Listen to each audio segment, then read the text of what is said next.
Saúdo a todos com a paz de nosso Senhor e Salvador Jesus Cristo. Rogo a Deus para que Ele nos abençoe neste dia, para juntos mais uma vez examinarmos a sua santa e bendita palavra. Vamos hoje examinar a respeito daqueles que nasceram de novo, são novos na fé, novos convertidos, neófitos, diz a palavra. A palavra de Deus nos mostra que o novo nascimento é um processo, às vezes, doloroso, materialmente falando, espiritualmente falando, difícil. O apóstolo Paulo, ele fala aos Gálatas: por quem sinto novamente as dores de parto, porque gerando pessoas para Jesus Cristo, gerando filhos para Deus. É assim que também diz a palavra que a mulher, se ela permanecer fiel na palavra, ela não fica infrutífera, ela dá muitos filhos para Deus. Mas essa mulher que é falado assim, é a igreja, não é a mulher ser humano, é a igreja. A igreja gera muitos filhos para Deus. E para gerar filhos para Deus, não para uma denominação, para seguir uma doutrina, um pastor, um homem, não. Para seguir Jesus Cristo. É muito difícil, é muito trabalhoso. Muitos estão empenhados nesse trabalho. Mas a palavra de Deus diz, até manda que nós oremos para que o Senhor mande ceifeiros, porque a seara é muito grande. Muita gente quer encontrar esse caminho que conduz à salvação. Mas são poucos que encontram essa porta. E a porta é Jesus, é tão simples, mas as pessoas ficam olhando somente para a aparência. Veja aqui no livro de Atos dos Apóstolos, no capítulo 2, os versículos 37 e 38, a palavra diz assim: E ouvindo eles isto, compungiram-se em seu coração e perguntaram a Pedro e aos demais apóstolos: Que faremos, varões irmãos? E disse-lhes Pedro: Arrependei-vos e cada um de vós seja batizado em nome de Jesus Cristo para perdão dos pecados, e recebereis o dom do Espírito Santo. Essas pessoas tinham ouvido uma mensagem maravilhosa, trazida pelos apóstolos naquele dia que eles receberam o Espírito Santo. Eles foram usados poderosamente por Deus, pelo Espírito Santo, e falaram das grandezas de Deus e anunciaram a salvação em Jesus Cristo. E se nós lermos aqui o que Pedro falou, os apóstolos falaram aqui, poucas pessoas vão sentir a presença do Espírito Santo só pela leitura dessa palavra. Mas não é a leitura que nos faz converter, é nos entregarmos ao que está escrito.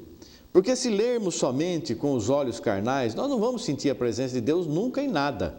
Nós temos que ler a palavra, ouvir a palavra e saber que aquilo é verdade, que realmente Deus faz tudo isso mesmo, não é uma coisa da nossa mente, é o poder de Deus sendo derramado. Então essas pessoas sentiram o poder de Deus em suas vidas, como muitas pessoas já sentiram. Eu senti, você talvez já tenha sentido. Se não sentiu a presença de Deus em sua vida, você deve orar para que Deus quebrante o teu coração. Não tenha vergonha de ficar emocionado em sentir a presença de Deus, não é uma emoção de sentimento humano.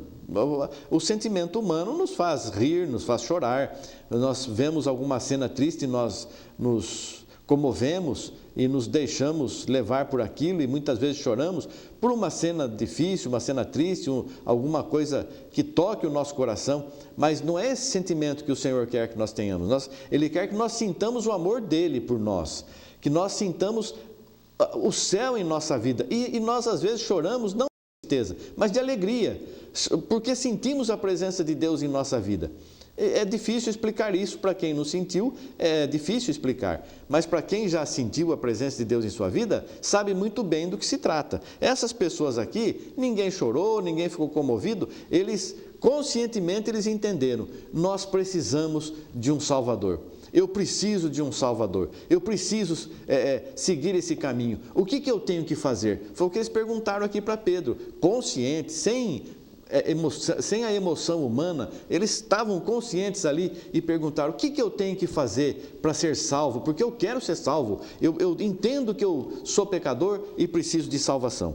Então, Pedro e os demais apóstolos, não foi só Pedro, estavam ali muitos irmãos, E eles falaram: arrependei-vos. É o primeiro passo da pessoa, se arrepender da sua vida pregressa, da vida que passou, das coisas erradas que fez, das mentiras que cometeu, dos homicídios, da glutonaria, da feitiçaria, da inveja, das bebedices, da prostituição, do adultério, de tudo, todo o mal que fez. Meu Deus, o que eu fui fazer? Eu estou errado, não posso fazer mais isso, eu quero mudar minha vida. A pessoa então já começou a se converter.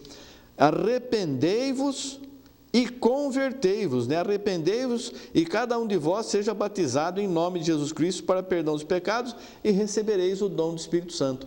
Essa é a conversão. A pessoa está mudando de vida, está mudando de rumo, mudando de estrada, mudando de caminho. Está num caminho largo, estava num caminho largo, fazia tudo o que queria e ainda achava que ia para o céu. Mas aí Deus mostrou para a pessoa, falou: olha, não é bem assim não. Você tem que me obedecer, você tem que fazer o que eu mando, senão eu não vou te salvar. E a pessoa então, quando ouve uma mensagem dessa, e Deus toca no coração, a palavra diz: não endureça o teu coração quando ouvir a voz do Espírito Santo.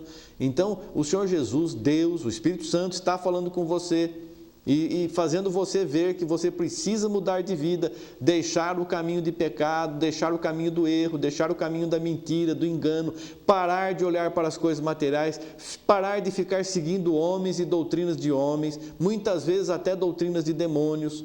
Primeiro precisamos olhar a Escritura, nascer de novo. Não é porque eu li muito que eu já sei bastante da Bíblia, não é assim não. Não é pelo querer do homem, não é a mente do homem. Isso vem pelo Espírito de Deus. Ele mesmo diz: não é pelo aquele que quer, nem daquele que corre, mas a quem Deus quer dar. Deus escolhe as coisas loucas deste mundo. Então, se você não é louco para este mundo, no sentido de se entregar totalmente a Deus, porque aquele que se entrega totalmente a Deus e confia em Deus, e é Deus para todo lado, e Jesus, e Jesus, e Jesus, o mundo acha que você ficou louco. Mas aí que Deus te ama e Deus fala: você é sábio, porque você está temendo a Deus e fazendo a sua vontade.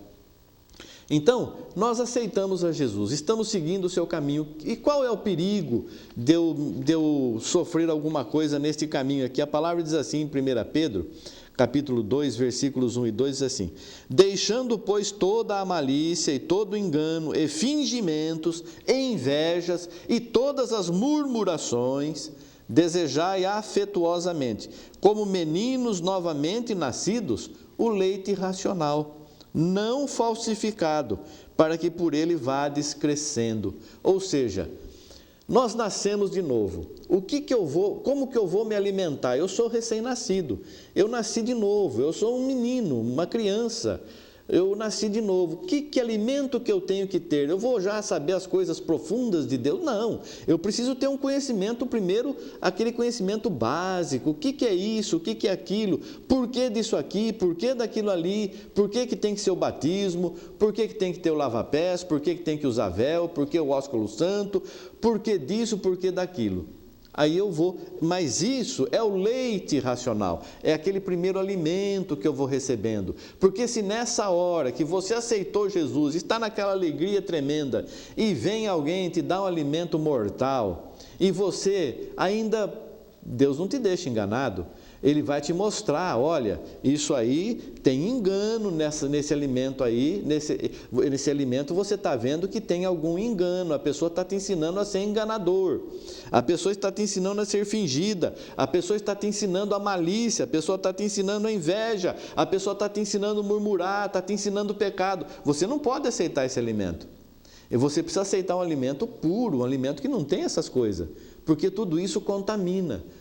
Nós temos que entender que eu nasci de novo, eu vou tomar cautela, vou ter cautela, porque o inimigo está em derredor, bramando como leão, imitando Jesus Cristo, buscando a quem possa tragar. Ele é o nosso guardador, o nosso salvador, o nosso tudo, o nosso escudo, mas nós precisamos vigiar e orar, andar em santificação, sabendo que tudo que desagrada a Deus não é bom, desagrada a Deus. Agora, o pastor, o obreiro, aquele que está te ensinando, falando da palavra, aquele até que te levou a palavra de Deus, está falando coisas que você fala: mas isso não está de acordo com a palavra. Então não siga. Não, mas foi a pessoa que falou do evangelho para mim. Não interessa.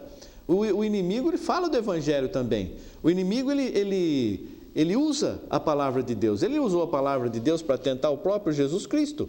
Então nós temos que tomar cuidado com isso.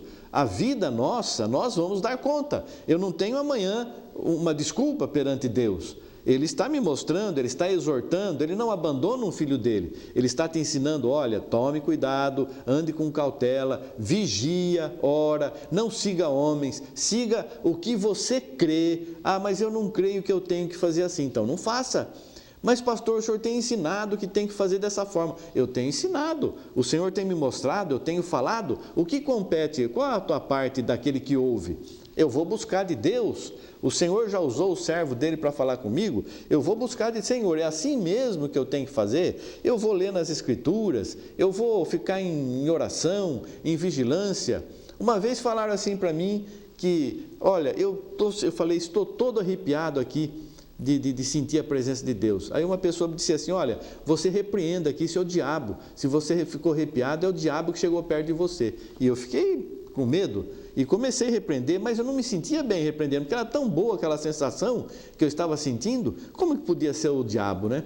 Até que eu orando a Deus e pedindo a direção de Deus, o Senhor, Ele é fiel e justo, Ele não nos abandona. Aí, lendo um dia a palavra de Deus, eu vi no Salmo 119, o versículo 120. A palavra de Deus, eu não estava buscando, não estava... O Senhor que me fez ver.